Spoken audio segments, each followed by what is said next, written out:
সোমবার বিকেলে ভিয়েতনামের মধ্যাঞ্চলে আঘাত হানে টাইফুন কাজিকি।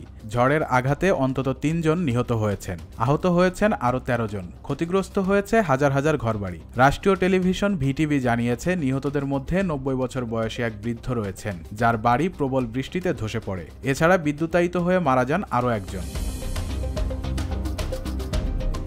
ঝড়ের আগে জনসাধারণকে সরিয়ে নেওয়ার পরিকল্পনা করছিল সরকার। তান হোয়া, কুয়াং ট্রি এবং হুয়াও দানাং প্রদেশ থেকে প্রায় ৬ লক্ষ মানুষকে নিরাপদ স্থানে সরিয়ে নেওয়ার উদ্যোগ ছিল। উদ্ধার কাজে অংশ নিচ্ছে ১৬,০০০-এরও বেশি সেনা সদস্য ও ১ লাখের অধিক আধাসামরিক কর্মী। এখন পর্যন্ত তান হোয়া ও কুয়াং ট্রি প্রদেশের ২টি বিমানবন্দর বন্ধ রয়েছে। আবহাওয়া দপ্তর জানিয়েছে, কাজিকি ঘণ্টায় সর্বোচ্চ ১১৭ কিলোমিটার বেগে আঘাত হানে। প্রবল বৃষ্টিতে আকস্মিক বন্যা ও ভূমিধসের সতর্কতা জারি রয়েছে।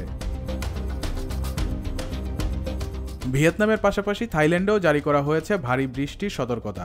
জলবায়ু পরিবর্তনের প্রভাবে এশিয়ার ঘূর্ণিঝড়গুলো এখন আরও বেশি শক্তিশালী ও দীর্ঘস্থায়ী হচ্ছে বলে সতর্ক করেছেন বিশেষজ্ঞরা। টাইফুন কাজিকির তাণ্ডবে ভিয়েতনামের স্বাভাবিক জীবন এক প্রকার থমকে রয়েছে।